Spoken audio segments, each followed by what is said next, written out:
Greetings, friends. Prepare for another thrilling journey as we delve into Reddit's most bizarre tales. We're plunging deep into the quirkiest corners of the web. Grab your popcorn and join us on this adventure. Remember to hit subscribe and like. Let's begin. My ex-girlfriend and I were together for about 8 months, and even after we broke up, I'm still trying to win her back. I'm currently working on my postgraduate degree and am set to graduate this year.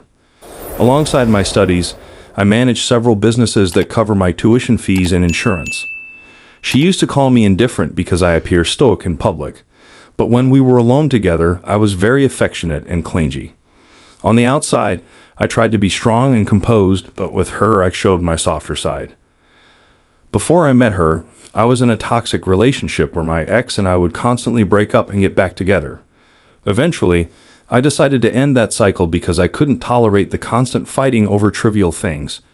I usually made the first move to reconcile, but this time, I chose to take a break and didn't reach out for 2 months. She quickly found someone new.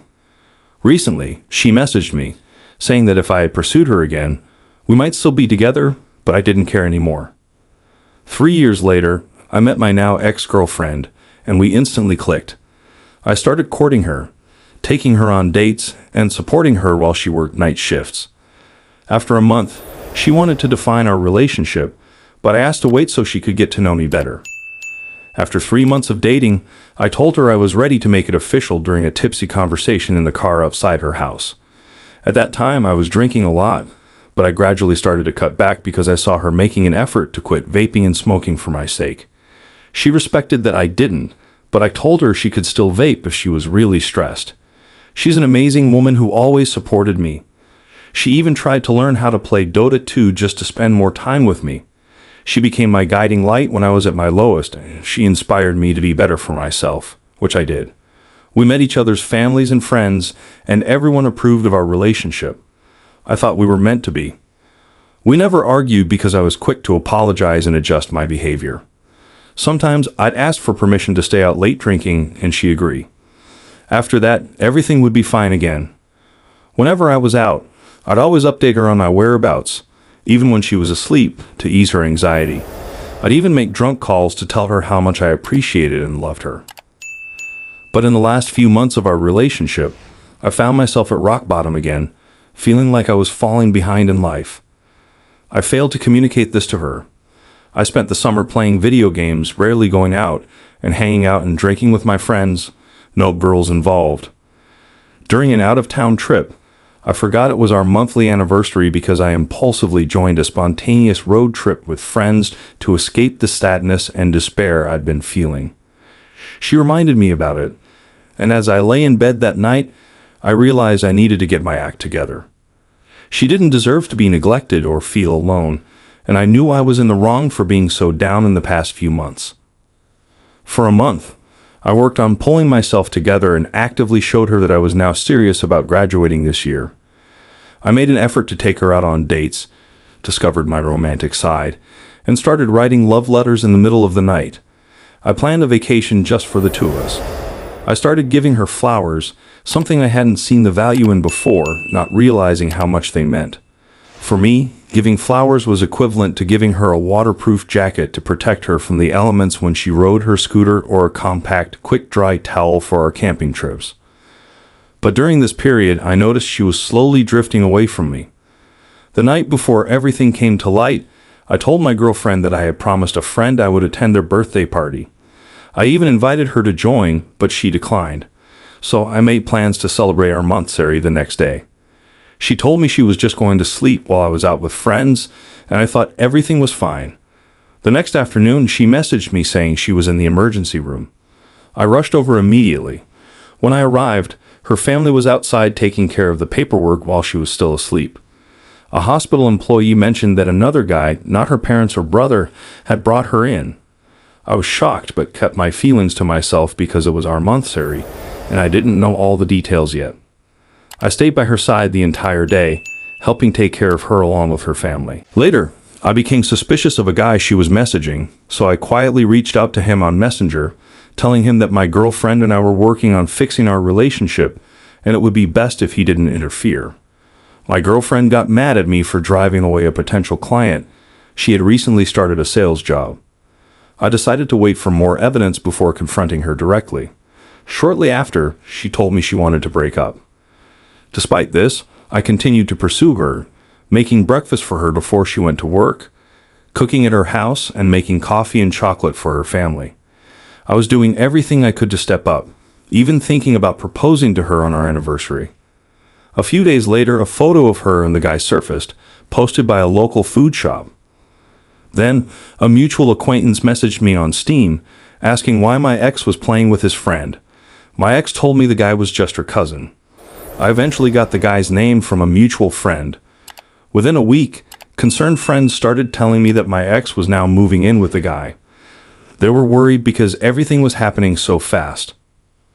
One of these friends informed me that the guy had been bragging about how he had stolen my ex from me. But in my opinion, it wasn't stealing. My ex chose him because she thought he was better and that the grass was greener on the other side. Just 3 weeks after meeting him, the guy had showered her with a job offer with good pay, a MacBook, and a house. I was stunned by all these revelations, but I couldn't confront her because she had allowed me to continue pursuing her. She said she just needed time. We celebrated my birthday together, hung out, and she even came to my house to sleep with me because she missed me. I still gave her flowers on our monthsaries and whenever she achieved something. We attended christenings together. Her friends invited me to drink with them, and she remained friendly with my family. My family still loves her, and I don't plan on changing that no matter what happens. She's still special to me. Recently, she invited me to a family event at their farm, so I went and spent time with her family. We had a great time, and her family was very welcoming. They invited me back, but she was busy the next day. We were then invited to her niece's birthday party. On the drive home, I told her to get some rest because I knew she was exhausted from juggling 3 full-time jobs. While driving, I was quiet, and after a while, she asked me what was wrong. She could sense that something was bothering me, but I assured her I was fine. A little later, she spontaneously said, "I love you," while we were driving. It felt genuine, and even though I had been trying not to say, "I love you," to avoid seeming needy, I quickly replied, "I love you too," and asked her to repeat it. It brightened my day and gave me hope. As we got closer to her house, she received multiple calls from a guy who kept hanging up. She quickly explained that it was just a client. I made a remark that the guy must be a jerk, and she said her friend was just playful. I let it go, but she noticed I was unusually quiet and asked again what was wrong. I finally told her that I knew everything about her and the new guy. She admitted that they were already official and that she had moved in with him just a month after meeting. I asked her why she was still seeing me and why she had slept with me just a week before. She said she missed how I treated her and everything about our relationship. When I asked why she said she loved me, I can't remember her exact answer. I wanted to ask more, but she was overwhelmed by what I knew. When we arrived near her new house, she confessed that she owed the new guy a lot of money. She revealed that the MacBook he gave her was actually a debt, and she was paying the bills and rent. I asked if they were renting or if they had bought the house, but she couldn't give me a clear answer. I hoped it was just rent. I asked if she really wanted to leave the situation, but she couldn't give me a straight answer. I didn't push her any further, but I felt a weight lifted off my shoulders. I warned her to be careful with the guy as I'd heard he was trouble. I couldn't force her to leave him, but I at least shared what I knew and left the decision to her. Right now, she's isolated from her family and friends. It was her first time seeing them in a month. I might be wrong. She can only confide in her best friend, who lives abroad and keeps telling her she's being used. She's also afraid to go back to her family because she fears their judgment. I assured her that there's nothing wrong with taking a step back, especially when she was rushed into a commitment through financial and material manipulation. She was manipulated into that relationship. Part of me wanted to leave her in that messed up situation because of the pain and betrayal she caused me.